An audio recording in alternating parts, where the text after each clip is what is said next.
કચ્છ જિલ્લામાં શૈક્ષણિક ક્ષેત્રે વિશિષ્ટ અને પ્રશંસનીય કામગીરી કરનારા શ્રેષ્ઠ શિક્ષકોની પસંદગી માટેની મહત્વપૂર્ણ કવાયત હાથ ધરવામાં આવી છે।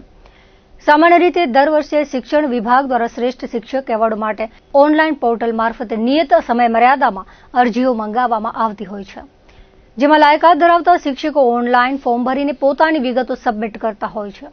આ ઓનલાઈન પ્રક્રિયા પૂર્ણ થયા બાદ ભુજમાં આવેલ જિલ્લા શિક્ષણ અધિકારીની કચેરી ખાતે પ્રાથમિક કક્ષાના, તાલુકા, જિલ્લા અને રાજ્ય કક્ષાના શ્રેષ્ઠ શિક્ષકોની પસંદગી માટે ઉમેદવારોના ઇન્ટરવ્યુ લેવામાં આવ્યા હતા। આ ઇન્ટરવ્યુ પ્રક્રિયા અંતર્ગત તાલુકા કક્ષાએ 10, જિલ્લા કક્ષાએ 13 અને રાજ્ય કક્ષાએ શ્રેષ્ઠ શિક્ષકની પસંદગી માટે 7 શિક્ષકોએ ઉત્સાહભેર પોતાના ઇન્ટરવ્યુ આપ્યા હતા। આ ઉચ્ચ સ્તરીય પસંદગી પ્રક્રિયા પારદર્શક અને તટસ્થ રીતે સંપન્ન થાય તે માટે એક વિશેષ સમિતિની રચના કરવામાં આવી હતી।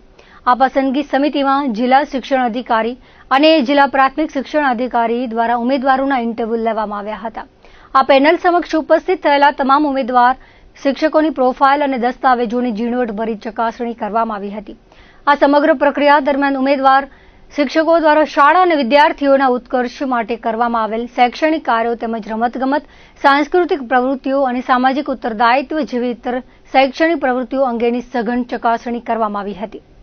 દર વર્ષે 5મી સપ્ટેમ્બરના રોજ આપણે શિક્ષક દિન ઉજવીએ છીએ અને એ વખતે તાલુકા અને જિલ્લા કક્ષાના શ્રેષ્ઠ શિક્ષકોને આપણે અહીંથી જિલ્લા કક્ષાએથી આપણે એવોર્ડ આપતા હોઈએ છીએ અને સેમ એ જ દિવસે રાજકક્ષાએ ગાંધીનગર ખાતે રાજ્યના જે શ્રેષ્ઠ શિક્ષકો હોય એને એવોર્ડ આપવા માટેની કામગીરી ત્યાં કાર્યક્રમ રાખવામાં આવે છે દર વર્ષે।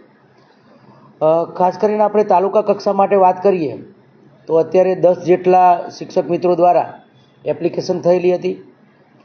એ 10ના ઇન્ટરવ્યૂ અમે પૂર્ણ કરેલા છે। એ જ રીતે જિલ્લા માટે 13 શિક્ષકો અને રાજ્ય માટે પણ લગભગ 8 શિક્ષકોએ અહીં આપણા ત્યાં એપ્લિકેશન કરેલી હતી। આ તમામ ઉમેદવારોના ઇન્ટરવ્યૂ અમે પૂર્ણ કર્યા છે અને એના અંદરથી જે વધુ માર્ક્સ મેળવશે એના અંદર 2 ભાગ છે।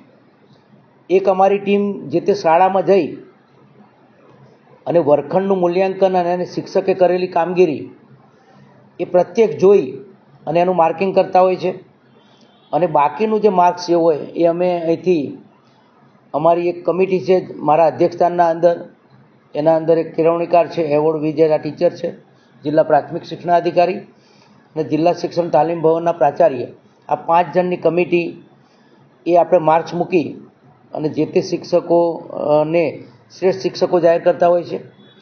એટલે આ અમારી પ્રક્રિયા પૂર્ણ થઈ ગયેલી છે અને એના અંદર જે રાજ્યના અંદર જે પસંદ પામશે શિક્ષક તરીકે જવા માટે રાજ્યના એવોર્ડ માટે એની પણ પસંદગી અમે પૂર્ણ કરી અને રાજકક્ષાએ અમને ત્યાં ઉમેદવારી નોંધાવવા માટે મોકલી આપીશું।